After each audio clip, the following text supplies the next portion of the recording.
बिस्मिल्लाहिर्रहमानिर्रहीम। रमज़ान में तहज्जुद पढ़ना किस चीज़ की अलामत है? नाज़रीन, आज के इस वीडियो में हम आपको बताने वाले हैं कि रमज़ान में तहज्जुद पढ़ना किस चीज़ की निशानी है। अगर आपको इसके बारे में जानना है तो इस वीडियो को आप पूरा ज़रूर देखिएगा, क्योंकि इस वीडियो को देखने के बाद आपको मालूम हो जाएगा। और अल्लाह पाक से दुआ करें कि ए अल्लाह, जो भी लोग परेशान हैं उनकी सारी परेशानियों को दूर फरमाए। आमीन सुम्मा आमीन। तो चलिए वीडियो को शुरू करते हैं। मुमकिन है जिस चीज़ के लिए तुम तरसे हो, जिसकी कमी सताती है, वो इस रमज़ान के दुआओं में मिल जाए, वो तहज्जुद में मिल जाए।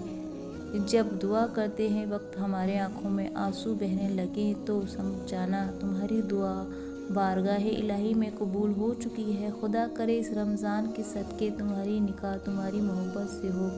जिसके लिए तुम रोते हो, जिसके लिए तुम दुआएं करते हो, अल्लाह उसे तुम्हारी निकाह में ले आए। रमज़ान में तुम कसरत से इस्तग़फ़ार और दुआ करो, क्योंकि दुआ तुम पर से मुसीबतों को दूर करता है और इस्तग़फ़ार तुम्हारे गुनाहों को मिटा देता है। तो फिर दुआएं मांगते रहो, क्योंकि दुआओं से सब कुछ बदल सकता है। जो तुम नहीं कर सकते वो दुआएं कर सकती हैं। फिर भले ही वो काम तुम्हारी नज़र में लाख नामुमकिन क्यों ना हो, दुआएं खून की तरह होती हैं, मौजज़े बनाकर तुम तक वापस आती हैं। और कुछ रोती तो नींद से खाली रखता है, इसलिए ताकि उसका बंदा उसे बातें करे। जब कोई उससे नहीं मांगता तब उसका बंदा उससे मांगे, और जो किसी को भी नहीं मिला वो तुम्हें अता कर दिया जाए। तुम सोचते हो कि दर्द की शिद्दत से जाग रहे हो, मगर दरअसल वो दर्द तो महज तुमसे मुलाकात का बहाना होता है। जैसे हंसाता है और रुलाता है अल्लाह है, जैसे जगाता और सुलाता भी वही है। जब अल्लाह दिल में उतर जाता है तो वक्त तहज्जुद आँखों में नींद नहीं उतरती। अगर अल्लाह तुम्हें तहज्जुद तक ले आया है तो जान लो उसने तुम्हारे लिए इश्क को चुन लिया है, यानी तुम्हारे लिए ख़ुद को चुन लिया है, और उसने तुम्हारी हर फरियाद पर खून का इरादा बांध लिया है। अल्लाह ने इतना सुकून कायनात के किसी वक्त में नहीं रखा जितना तहज्जुद में रखा है। तहज्जुद ऐसा पर्दा है जो तुम्हारे और अल्लाह के दरमियान हायल होने वाली फासले से उठ जाता है, ताकि ना तुम्हारे मांगने में मुश्किल आए और ना उसको अता करने में।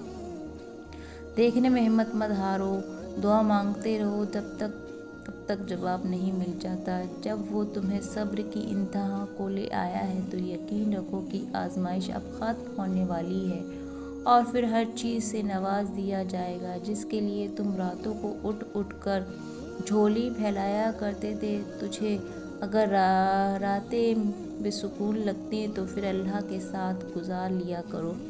जब सब सो रहे होते हैं तब अल्लाह को हाल दिला सुना दिया करो। जो बातें तंग करती हैं उन्हें अल्लाह के हवाले करके बेफिक्र नींद सो जाया करो। तहज्जुद का पहला गम का सदका आखिरी गम का सजदा होता है, क्योंकि उसके बाद कोई गम नहीं सताता, ना ही कोई ज़ख्म सताता है। फिर तो इंसान खुशी से जागता है, अपने रब से मुलाकात के लिए जागता है। दुआएं कभी भी रद्द नहीं की जाती, फिर वो चाहे तहज्जुद की दुआ हो या फिर किसी फ़र्ज़ नमाज की, फिर वो हंसकर मांगी गई हो या रोते हुए, फिर वो किसी नमाजी की हो या बेनमाजी की।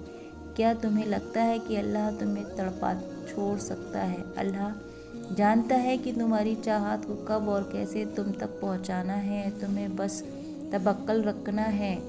अगर वो एक सितारा तुम्हें नहीं मिल सका जो तुमने मांग रखा था, तो मुमकिन है कि अल्लाह ने तुम्हारे लिए पूरे आसमान लिख रखा है। बस सिर्फ सब्र करो और दुआ करना कभी न छोड़ना। फिर देखो तुम्हारे दुआ में भी पालोगे जो तुम्हारा नहीं है। और अगर यकीन रखो तो अल्लाह ताला से हालात से ना उम्मीद मत हो, क्योंकि मौजज़े यकीन वालों के लिए होते हैं और मौजज़े रोज़ होते हैं। और फिर डरो मत, तुम जहाँ कहीं भी हो अल्लाह तुम्हारे साथ है। और जब सब्र करने वाले दर्द से अल्लाह को पुकारना है ना, तो वो उनके लिए दिलों को ठंडा कर देता है और वो उन्हें हर घुटन से आज़ाद कर देता है। तुम्हारा काम बस दुआ करना है। जब तुम दुआ के ज़रिए अपना पहला कदम अल्लाह की जानी बढ़ाते हो, तब वह तुम्हें देख कर खुश होता है और تمہیں قبولیت کے لیے تب تک انتظار کرواتا ہے جب تک روز تھوڑا تھوڑا سا فیصلہ طے کر کے تم اللہ تک پہنچ نہیں جاتے۔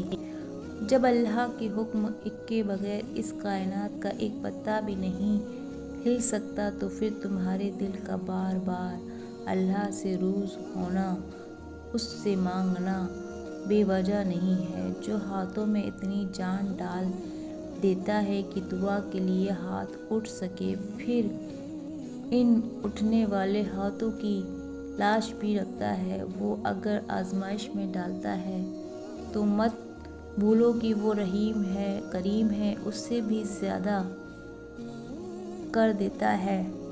وہ تمہیں جنگ کے میدان میں لا کر کھڑا کر دیتا ہے تو طاقت بھی اتنی ہی دیتا ہے کہ تم پوری دنیا سے اکیلے لڑ جاؤ۔ وقت کوئی بھی ایک ایسا نہیں رہتا، اللہ کبھی بھی تمہیں مثلاً تکلیف میں نہیں رکھتا۔ ان چیزوں کی حقیقت تمہیں بعض اوقات دیر سے سمجھ آتی ہے، اور جب تم انہیں سمجھ جاتے ہو تو جان جاتے ہو کہ اس چیز کا دیر سے ملنے میں کتنی ان گنت مصلحت تھی۔ تمہارے نصیب سے تمہاری چاہت کو جو ایک مؤثر فیصلہ ہے وہ دعا ہے۔ دعا قبولیت کے لیے یقین بہت ضروری ہے، اور یقین صبر کے بغیر کبھی نہیں آ سکتا، اور صبر بہترین عبادت اور کوئی نہیں ہو سکتی۔ اللہ ہر شخص کو مختلف طریقوں سے آزماتا ہے، اور کبھی کبھار وہ تمہیں ایسے آزمائش میں مبتلا کر دیتا ہے کہ لگتا ہے کہ اب تم کبھی بھی اس آزمائش سے نکل نہیں سکو گے، مگر ایسا ہوتا نہیں، کیونکہ اللہ تمہیں امتحان میں مبتلا کرنے سے پہلے تمہارے لیے اس سے باہر نکلنے کا راستہ بناتا ہے۔ اللہ تمہیں کمزور اس لیے نہیں کرتا تاکہ تمہیں سزا دے سکے، بلکہ وہ تمہارے لیے اس لیے تھکا دیتا ہے تاکہ تم جان سکو کہ تمہاری ساری طاقتیں صرف اللہ کے ساتھ ہیں۔ وہ تمہیں گرا کر بھی سنبھلنے کا ہنر سکھاتا ہے۔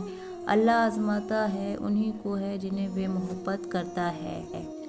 اللہ پاک سے دعا کریں کہ اللہ پاک ہم سب کو ان باتوں پر سننے زیادہ عمل کرنے کی توفیق عطا فرمائے، آمین ثم آمین۔ ناظرین، آپ سے گزارش ہے کہ اگر یہ ویڈیو آپ کو پسند آئی ہو تو ویڈیو کو لائک کریں اور چینل کو سبسکرائب بھی کریں تاکہ ایسے ہی ویڈیوز آپ کو دوبارہ ملتے رہیں۔ تب تک کے لیے آپ اپنا دھیان رکھیے، بہت سارا دعاؤں میں یاد رکھیے گا۔ اسی طرح کی ویڈیوز کے ساتھ پھر ملتے ہیں۔ اللہ حافظ۔